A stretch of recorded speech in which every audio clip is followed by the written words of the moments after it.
अस्सलाम वालेकुम। Gas chromatography की रिसर्च कर रहे थे। प्रीवियस लेक्चर के अंदर हमने सैंपल इंजेक्शन, कौन कौन सी टेक्निक्स इस्तेमाल की जा सकती हैं सैंपल इंजेक्ट करने के लिए गैस क्रोमेटोग्राफी में। तो आज जो चीज़ हमने डिस्कस करी ये भी काफ़ी ज़्यादा इंपॉर्टेंट है। अमूमन अगर आपके पेपर्स के अंदर लॉन्ग क्वेश्चन की बात की जाए तो लॉन्ग क्वेश्चन एग्जामिनर इस टॉपिक में से उठा रहा होता है और ये टॉपिक है जी columns in GC. Gas chromatography में कौन कौन से कॉलम्स इस्तेमाल किए जाते हैं इसकी आज हमने एक्सप्लेनेशन करनी है। कोशिश करेंगे हर एक चीज़ को एक्सप्लेन कर लें। अगर बेसिकली बात की जाए तो हमारे पास गैस क्रोमेटोग्राफी के दो टाइप्स है कॉलम की, आगे एक टाइप की मजीद 3 टाइप्स हैं। तो काफ़ी इंटरेस्टिंग टॉपिक, कोशिश कीजिएगा कि टॉपिक को समझें, सही रट्टा भी लगा लेंगे, साथ में लिख भी लेंगे कौन कौन सी चीज़ें एग्जामिनेशन पॉइंट ऑफ व्यू से इंपॉर्टेंट है। तो अगर कॉलम की बात करूँ तो बच्चे हमारे पास सबसे पहले जो हमने बात करनी है वो है शेप्स ऑफ कॉलम। हमारे पास कॉलम की शेप्स कितनी हो सकती हैं? Shapes of columns.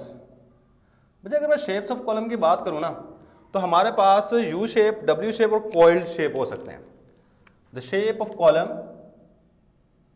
The shape of column is, हमारे पास 3 तरह की शेप्स हो सकती हैं। वो 3 तरह की कौन कौन सी हैं? कहते हैं डब्ल्यू शेप हो सकते हैं कॉलम, डब्ल्यू शेप, ये अमूमन कम इस्तेमाल किया जाता है डब्ल्यू शेप। इसके बाद सेकंड जो हमारे पास शेप हो सकती है पॉसिबल वो है यू शेप, और थर्ड नंबर पर जो मोस्ट इंपॉर्टेंट है, जो अमूमन हम गैस क्रोमेटोग्राफी में, आप नेट पे जाकर सर्च कीजिएगा, आप इंस्ट्रूमेंट देखोगे ना तो जो अमूमन हम इस्तेमाल कर रहे होते हैं वो है कॉइल्ड शेप कॉलम। थर्ड हमारे पास शेप हो सकती है कॉइल्ड शेप, कॉइल्ड शेप, ये मोस्ट इंपॉर्टेंट है। तो इसमें क्या करते हैं, हम कॉलम को इस तरह कॉइल्ड करके फिर यूज कर रहे होते हैं इस तरह। और आपने अमूमन पिक्स वगैरह देखी होंगी, पिक्चर में आपको इसी तरह का कॉलम दिखा रहे होते हैं कॉइल्ड शेप, जिसमें कॉलम को क्या करते हैं, कॉइल्ड कर देते हैं, लिपटा देते हैं। तो ये हमारे पास 3 तरह के कॉलम्स हो सकते हैं। अब इस शेप्स के बाद हमारे पास जो नेक्स्ट चीज है वो है हमारे पास मटीरियल। क्या चीज आएगी नेक्स्ट? मटीरियल ऑफ कॉलम, कि कॉलम किन किन चीजों के बना सकते हैं। सही, तो बच्चा आप एक सिंपल सी चीज याद रखिएगा, कॉलम हमेशा उस चीज का होगा जो इनर्ट होगी। ऐसी कोई भी चीज जो इनर्ट है उसको आप एज अ कॉलम यूज कर सकते हो, और ऐसी कोई भी चीज जो रिएक्टिव है उसको आप कभी भी कॉलम के मटेरियल में यूज नहीं कर सकते। जो अमूमन हम कॉलम इस्तेमाल कर रहे होते हैं, usually column is made up of, usually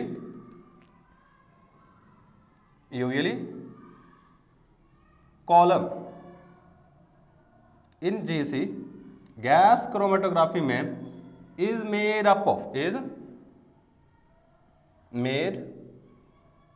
of किन किन चीजों के बने हो सकते हैं? पहले नंबर पे बच्चे हमारे पास है जी कॉपर, इसके बाद सेकंड नंबर पे है जी एल्यूमिना, ये एल्यूमिनियम, ये एल्यूमिनियम के बने हो सकते हैं, एल्यूमिनियम। अच्छा, एल्यूमिनियम ना आपके घरों में अमूमन पाई जाती है। अगर मैं एल्यूमिनियम की बात करूं तो आपके घरों में अमूमन पाई जाती है। आप जिसको कहते हैं सिल्वर के बर्तन है वो असल में एल्यूमिनियम के होते हैं, वो सिल्वर नहीं होता, चांदी के बर्तन नहीं है। सही, तो याद रखिए जो घरों में सिल्वर के बर्तन होते हैं वो असल में एल्यूमिनियम का होता है। कहता है आप एल्यूमिनियम को भी एज आ जीसी कॉलम के मटेरियल के तौर पे इस्तेमाल कर सकते हैं। सही है, तो एल्यूमिनियम हो गया, कॉपर हो गया, कॉपर जो तारों के अंदर इस्तेमाल किया जाता है जिसको हम तांबा कहते हैं। इसके बाद स्टेनलेस स्टील, और याद रखिएगा stainless steel is not an element और a metal, it is a mixture of metal. ये 3 मेटल को पिघला के अलॉय बनाया जाता है। सही है, और इसको भी आप कॉलम के मटेरियल के तौर पे इस्तेमाल कर सकते हैं। और लास्ट वाली चीज़ जिसके तौर पे हम इसको इस्तेमाल कर सकते हैं वो है जी ग्लास को भी आप कॉलम बनाने के लिए इस्तेमाल कर सकते हैं। चलिए मटेरियल होगी बच्चे। इसके बाद हमारे पास टाइप्स की अगर बात की जाए, क्या चीज़ आएगी हमारे पास? नेक्स्ट चीज़ टाइप्स हैं कॉलम की। बेसिकली अगर देखा जाए तो 2 तरह के कॉलम हमारे पास पाए जाते हैं, एक है पैक्ड कॉलम और एक है, 2 तरह के कॉलम है। एक हमारे पास है packed column, PACKED, packed column, और एक हमारे पास कैपिलरी कॉलम। अब सिंपल से एक जनरल सी चीज़ बताऊंगा, इसको जहन में रख लीजिएगा, आपको थोड़ा बहुत इंट्रोडक्शन हो जाएगा कि पैक्ड कॉलम से क्या मुराद है, कैप्री कॉलम। आगे नेक्स्ट जाकर हम सारी एक्सप्लेनेशन करेंगे।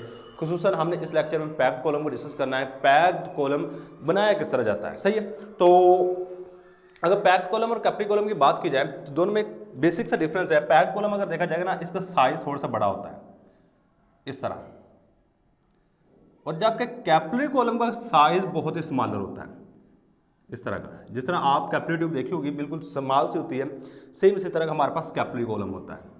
सही है, और जबकि पैक्ड कॉलम इस तरह का होगा। सही, पहले नंबर पर साइज में आपको थोड़ा बहुत डायमीटर में फर्क नजर आ गया कि डायमीटर पैक्ड कॉलम का थोड़ा सा बड़ा होगा, कैपिलरी कॉलम का थोड़ा सा छोटा होगा।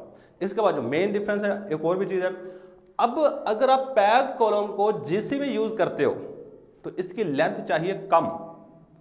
अगर आप ये वाला यूज करते हो कैपिलरी कॉलम तो इसकी लेंथ चाहिए थी ज़्यादा। अगर इसकी मोटाई की बात करूँ ना, इसकी मोटाई तकरीबन ये मैं आपको कौन सी एग्जांपल दूँ, इतनी मोटी तार ले लो ना, इतनी मोटी हो, ये जितना ये कह लो, सही, इसके बराबर कह सकते हैं। जितना बोर्ड मार्कर के साइज है ना, यहाँ से इतने मोटा साइज होता है, सामने से डायमीटर होता है पैक्ड कॉलम का, ऑलमोस्ट कह रहा हूँ। कैपिलरी कॉलम की अगर बात करूँ तो जो घरों में तार इस्तेमाल होती है आपके वायरिंग में, उसमें जो तांबे की तार निकलती है तकरीबन इतना साइज होता है कैपिलरी कॉलम का। सही, कैपिलरी कॉलम का जो डायामीटर है बहुत ही स्मॉलर होता है as compared to packed column. सही है, तो अगर मैं यहाँ पे बात करूँ कैपिलरी कॉलम की और पैक्ड कॉलम की, तो यहाँ पे सबसे पहले आप हेडिंग दे दो packed column, packed column, COLUMN। और यहां बात कर लेंगे, थोड़ा बहुत इंट्रोडक्शन ही करना अभी, कैपिलरी कॉलम। सही, सिंपल बातें लिखेंगे। अगर डिफरेंस आ जाता है, what is the difference between packed column and capillary column, तो सबसे पहली बात जो आपने याद रखनी है, पैक्ड कॉलम का डायामीटर ज्यादा होता है, ग्रेटर होता है। कितना होता है वो भी हम लिख लेते हैं। और याद रखिएगा, जो भी मैं वैल्यू लिखूंगा ना, उसमें मैं कहूँ ये नहीं कहूँगा कि 100% ऑथेंटिक है, नहीं, आपको वैल्यू मुख्तलिफ बुक्स में मुख्तलिफ मिल रही होती है। हाँ, जो वैल्यू मैं यहाँ पे लिखूंगा उसका राउंड अबाउट ही होगी। ऐसा नहीं होगा कि मैं यहाँ पे 1 to 5 मिलीमीटर लिखता हूँ या नैनोमीटर लिखता हूँ या 5 मीटर लिखता हूँ तो आपको कहीं 500 मीटर मिल जाएगी, नहीं, 5 की जगह पे 6 हो जाएगा, 5 की जगह पे 4 हो जाएगा, यानी थोड़ा डिफरेंस मिलेगा, ज़्यादा डिफरेंस नहीं मिल रहा होता। सही है, तो जो भी मैं वैल्यू लिखूंगा आपको किसी और बुक में थोड़ी सी चेंज मिल जाती है, तो इसमें हरगिज़ में समझिएगा ये बात गलत है, आप थोड़ी बहुत चेंजिंग आती रहती है। तो सबसे पहली बात हम यहाँ पर लिखेंगे, पैक्ड कॉलम जो है ना, the diameter of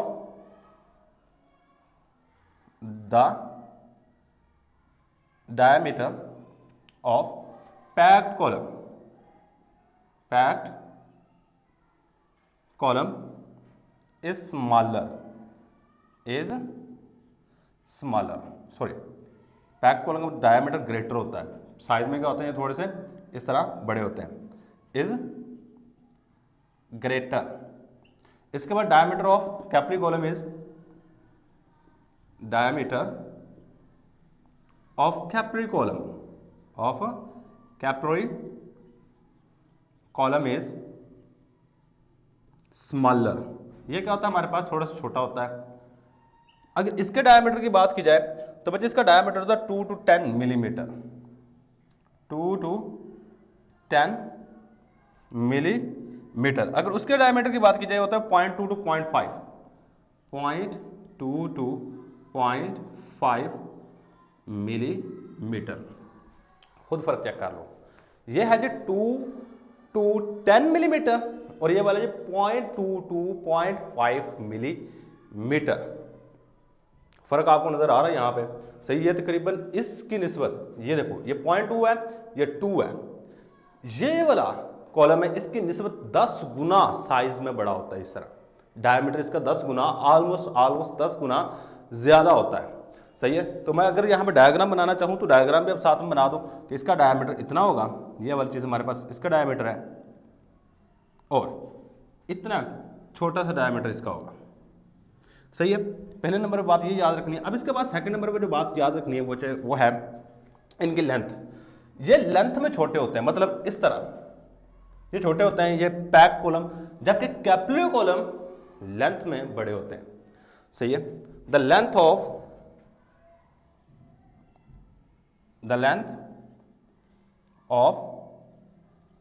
capillary column is smaller than the length of packed column is smaller than the packed column is smaller than the capillary column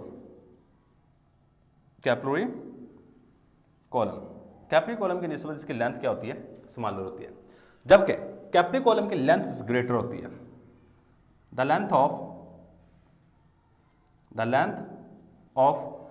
capillary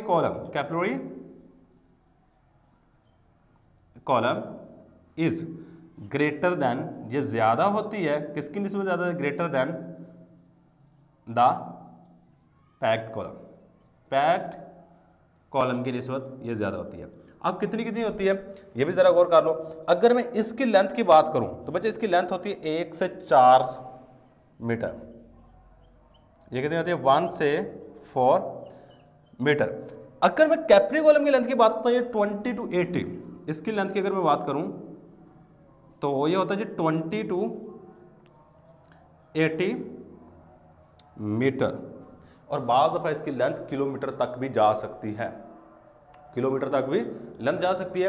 पहले नंबर पे हमने कहा जी कॉलम की shape किस तरह की हो सकती है, इसकी शेप डब्ल्यू शेप हो सकती है, यू शेप और कॉइल शेप हो सकती है। मटेरियल किन किन के बने हो सकते हैं, या कॉपर का बना हो सकता है, एल्यूमिनियम का, स्टेनलेस स्टील का और ग्लास का। इसके बाद हमने टाइप की बात की। टाइप हमारे पास दो तरह की, एक होता है पैक्ड कॉलम और एक होता है कैपिलरी कॉलम। अगर इन दोनों में बेसिकली डिफरेंस देखा जाए, बेसिकली डिफरेंस पढ़ रहे हैं, अगर बेसिकली डिफरेंस देखा जाए तो पैक्ड कॉलम का डायमीटर बड़ा होता है जबकि लेंथ छोटी होती है, जबकि कैपिलरी कॉलम का डायमीटर छोटा और लेंथ बड़ी होती है। सही है। इसका डायमीटर ऑलमोस्ट 2 to 10 नैनोमीटर है, जबकि कैपिलरी कॉलम का डायमीटर 0.2 to 0.5 नैनोमीटर है। इसके बाद पैक्ड कॉलम की लेंथ 1 to 4 मीटर है और कैपिलरी कॉलम की लेंथ 20 to 80 मीटर है। और बाज़ दफ़ा इसकी जगह पे वो कहता है जी 1 किलोमीटर तक भी हो सकती है, 1 किलोमीटर तक, मतलब 1000 मीटर भी इसकी लेंथ हो सकती है। लेकिन ये वाली जो हमने लिखी है ये यूजुअली जो अमूमन हम इस्तेमाल कर रहे होते हैं, तो ये भी याद रखिएगा। अब जो पैक्ड कॉलम होता है ना, इसकी सैंपल होल्डिंग कैपेसिटी, क्या सैंपल होल्डिंग कैपेसिटी ज्यादा होती है, जबकि कैपिलरी कॉलम की सैंपल होल्डिंग कैपेसिटी कम होती है।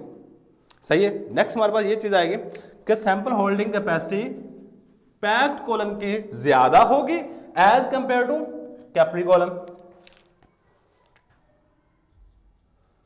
Sample holding capacity is greater. इसकी क्या होगी, sample holding capacity, sample holding capacity is smaller. भाई ये बात याद रखनी है, इसकी सैंपल होल्डिंग कैपेसिटी ज़्यादा होती है, इसकी सैंपल होल्डिंग कैपेसिटी कम होती है। रीज़न क्या है बच्चे, रीज़न ये सिंपल सी है कि इसका डायमीटर शुरू से बड़ा होता है जिसकी वजह से ज़्यादा सैंपल इसके अंदर जा सकता है, जबकि इसका डायमीटर शुरू से छोटा होता है जिसकी वजह से इसमें कम ही सैंपल जा सकता है। सही है। तो ये बेसिक सा डिफरेंस है। What is the difference between packed column and capillary column. अब पैक्ड कॉलम मैंने वर्ड यूज़ किया, what is mean by packed column. अब मतलब ये पूछ ले कि पैक्ड कॉलम को पैक्ड कॉलम कहते हैं क्यों है, ये भी तो बताओ ना। अब देखो पैक का मतलब क्या होता है, पैक का मतलब होता है किसी चीज में कोई चीज रख देना, पैक कर देना। आप गिफ्ट वगैरह पैक करते हो, जो गिफ्ट होता है उसके इर्द गिर्द कवरिंग लगा देते हो। सेम इसी तरह हमने जो क्या होता है स्टेशनरी फेज को इस कॉलम के अंदर पैक किया होता है, स्टेशनरी फेज को इस कॉलम के अंदर पैक कर देते हैं। किस तरह पैक करते हैं, जरा ये चीज चेक कीजिएगा। ये अगर मैं बात करूं, ये है formation of packed column, formation of packed column, packed column. तो अगर पैक्ड कॉलम की फॉर्मेशन की बात की जाए तो बच्चे सबसे पहले आपने कॉलम को जो भी मटेरियल आप जिस चीज़ का बनाना चाहते हो, बेशक आप कॉपर का बना लो, एल्यूमिनियम का ले लो, स्टेनलेस स्टील का, सबसे पहले आप उसका बाहर वाली कवरिंग बनाते हो। कवरिंग बना ली है, ये देखो ये हमारे पास बाहर वाली इसकी कवरिंग है इस तरह की। अब इसके बाद आपने करना क्या है, मैं सारी की सारी चीज़ें समझ लीजिएगा, मेन चीज़ समझना होती है, बाकी सारी की सारी बातें हम यहाँ पे लिख लेंगे। इसके बाद आपने स्टेशनरी फेज लेनी है। क्या चीज़ लेनी है? Stationary phase. अब स्टेशनरी फेज आपके पास सपोज करता हूँ ये वाली है, ये। अब आपने करना क्या होता है कि स्टेशनरी फेज को मिक्स करना होता है किसी स्पोर्टिंग मीडिया के साथ। क्या बात है, थोड़ा सा इसको समझ लीजिए, काफी ज्यादा इंपॉर्टेंट है। देखो आप स्टेशनरी फेज, जिस तरह मैं कहता हूँ रेत को किसी चीज के साथ चिपकाना है, एल्यूमिनियम को, एल्यूमिनियम आप स्टेशनरी फेज के तौर पे इस्तेमाल करते हो। मैं कहता हूँ रेत, सादा रेत लेनी है, सादा रेत लेके उसको किसी चीज के साथ इस तरह चिपकाना है, आप चिपका दोगे? नहीं चिपकेगी। आप लगाओगे वो नीचे आ जाएगी, आप लगाओगे वो नीचे आ जाएगी। तो इसको चिपकाने के लिए हम कोई करते हैं स्पोर्टिंग मीडिया। कोई भी चीज हो सकती है, ग्लू हो सकती है, सही है, कोई भी चीज आप स्पोर्टिंग मीडिया के तौर पे इस्तेमाल कर सकते हैं, बेशक वो लिक्विड हो या सॉलिड हो, इससे कोई फर्क नहीं पड़ेगा। वो स्पोर्टिंग मीडिया आपका लिक्विड भी हो सकता है, सॉलिड भी हो सकता है। आप यहाँ पे स्टेशनरी फेज लिक्विड भी हो सकती है, सॉलिड भी हो सकती है, इट्स डजंट मैटर। सिंपल बात, स्पोर्टिंग मीडिया एक ऐसी चीज होगी जिसके अंदर हम स्टेशनरी फेज को मिक्स करेंगे और इसके अंदर लगा देंगे, इसके अंदर होल्ड करवाएंगे, सही है। अब आपने क्या करना है, इसके अंदर स्टेशनरी फेज के अंदर स्पोर्टिंग मीडिया ऐड करना है, स्पोर्टिंग मीडिया, सही है, या स्पोर्टिंग मटेरियल कह लो, मीडिया की जगह पे कोई भी स्पोर्टिंग मटेरियल इस्तेमाल कर लो। स्पोर्टिंग मटेरियल क्या करेगा, इसके इर्द गिर्द इस तरह एक पतली सी तय बना देगा।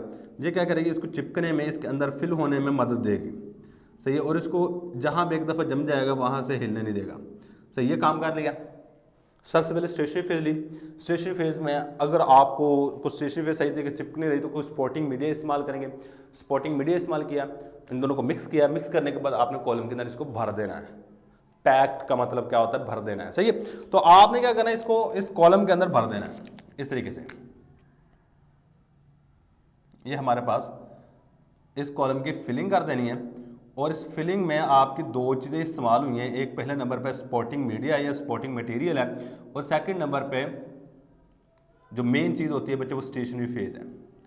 वो क्या हमारे पास स्टेशनरी फेज है, सही है। तो ये वाली चीज़ें हमारे पास आ गई इस तरह, इस तरह ये हमारे पास आ गई, जिसकी हमने फिलिंग कर दी है। यहाँ पे फिलिंग करने के बाद हमारे पास कुछ इस तरह की चीज़ आ जाएगी, सही है। तो ये थोड़ा सा आपने जहन में बिठा लीजिएगा कि काफ़ी ज़्यादा इंपॉर्टेंट है। नेक्स्ट हम कैपिटल कॉलम को भी डिस्कस करेंगे, लेकिन अभी हमने क्या करना है, सिर्फ और सिर्फ पैक्ड कॉलम को डिस्कस करना है। ये इस तरह हमारे पास इसकी कंस्ट्रक्शन होगी। ये हमने क्या कर दिया, इसके अंदर फिल कर दिया, और यही चीज़ हमने लिखनी होती है यहाँ पे। यही चीज़ हमने क्या करना है, यहाँ पे इसको राइट करना है कि how packed column is packed, किस तरह पैक कर रहे होते हैं, सही। तो चलिए थोड़ा बहुत लिख लेते हैं इसके बारे में। The stationary phase and sporting medium, sporting material is mixed with each other and filled, और इसके बाद आपने इसको फिल करना है, filled inside the column, सही है। कॉलम के अंदर आपने इसको फिल करने के बाद दफ़ा क्या करना पड़ता है, इसको थोड़ा बहुत हीट करना पड़ता है, लेकिन दफ़ा हीट नहीं भी करना पड़ता, सही है। तो ये अकॉर्डिंग टू सिचुएशन है। अगर आपको लिक्विड यूज़ कर रहे हो, वहाँ पे आप इसको कहते हैं लिक्विड एवेपोरेट हो जाए, थोड़ा सा खुश्क हो जाए, वहाँ पे आप इसको हीट करोगे एक्टिवेट करने के लिए, लेकिन बाद में हम हीट नहीं भी कर रहे होते। तो ये ज़रूरी नहीं है कि आप नेक्स्ट टाइम जब भी यहाँ पे करो जी, आप मटेरियल इसके अंदर डाल दिया, डालने के बाद आप क्या करो, इसको हीट करो, हीट करना नेसेसरी होगा, ज़रूरी नहीं आप थोड़ी देर रखोगे खुश्क हो जाएगा, लेकिन अमूमन हम क्या करते हैं, इसको हीट भी कर रहे होते हैं। Field inside the column is coiled इसके बाद आपने करना क्या होता है कि जैसे कॉलम के अंदर फिल करना है, फिल करते वक्त ही इसको कॉइल कर देना है। सही है। अब इसका फायदा क्या होता है, अगर ये खुश्क हो जाएगा ना, अब फिर कॉइल करोगे इसको गोल चक्कर में, या जिस तरह ये कॉइल किया हुआ है तो कॉइल करोगे तो आपका जो यहाँ पे स्टेशनरी फेस यूज की हुई है ये इसमें क्रैक पड़ जाते हैं। जब क्रैक पड़ते हैं अच्छी रेजोल्यूशन नहीं आती, ये भी याद रखिएगा। सही है। तो the column is coiled and heated, then packed column is prepared for GC. Packed column is prepared. तो पैक कॉलम आपका तैयार हो जाएगा for gas chromatography. Gas chromatography के लिए पैक कॉलम तैयार हो जाता है। और याद रखिएगा जो पैक कॉलम हम यूज कर रहे थे इसका एक एडवांटेज भी है, एक इसका डिसएडवांटेज भी है। अगर मैं बच्चा एडवांटेज की बात करता हूँ ना, एडवांटेज की, तो बच्चे इसका एडवांटेज यह है कि इसकी सैंपल होल्डिंग कैपेसिटी ज़्यादा होती है। It has high sample holding capacity, it has high sample holding capacity, sample holding capacity, इसकी सैंपल होल्डिंग कैपेसिटी ज़्यादा है। और डिसएडवांटेज क्या है बच्चे, इसकी रेजोल्यूशन अच्छी नहीं है। नेक्स्ट हमारे पास आ जाएगा इसका डिसएडवांटेज, डिसएडवांटेजेस। अगर बच्चे मैं डिसएडवांटेज की बात करूँ ना, तो डिसएडवांटेज यही है कि इसका रेजोल्यूशन अच्छी नहीं है। इसके यानी कि हमारे पास जो रिजल्ट आ रहा होता है वो इतना अच्छा नहीं होता, पीक्स जो होती है वो ब्रॉड होती हैं। सही है। आप इतना ज़्यादा अच्छे तरीके से डिफ्रेंशिएट नहीं कर पाते दो सैंपल के दरमियान में। सही है। इसलिए हम पैक्ड कॉलम को अमूमन कम यूज़ करते हैं। सबसे अच्छा जो है वो आपका कैपिलरी कॉलम है। कैपिलरी कॉलम की रेजोल्यूशन बड़ी अच्छी है, इससे रिजल्ट बड़े अच्छे मिलते हैं। सही, इसलिए हम क्या करते हैं, कैपिलरी कॉलम को यूज़ करते हैं। पैक्ड कॉलम को इतना ज़्यादा इस्तेमाल नहीं किया जा सकता, नहीं किया जाता। सही है। तो अगर एक और डिफरेंस इसके दरमियान में लिखना चाहते हैं पैक्ड कॉलम में और कैपिलरी कॉलम में, तो बच्चे ये भी आप लिख सकते हैं कि जो पैक्ड कॉलम है इसमें रेजोल्यूशन इतनी अच्छी नहीं है और जबकि कैपिलरी कॉलम की रेजोल्यूशन काफ़ी अच्छी है। सही है। तो नेक्स्ट हमारे पास क्या disadvantage, it has not high resolution, resolution इसकी रेजोल्यूशन इतनी अच्छी नहीं है। सही, ये था जी हमारे पास गैस क्रोमेटोग्राफी में कॉलम्स कौन कौन से होने चाहिए। ये हमारे पास आज का लेक्चर। अल्लाह हाफिज़।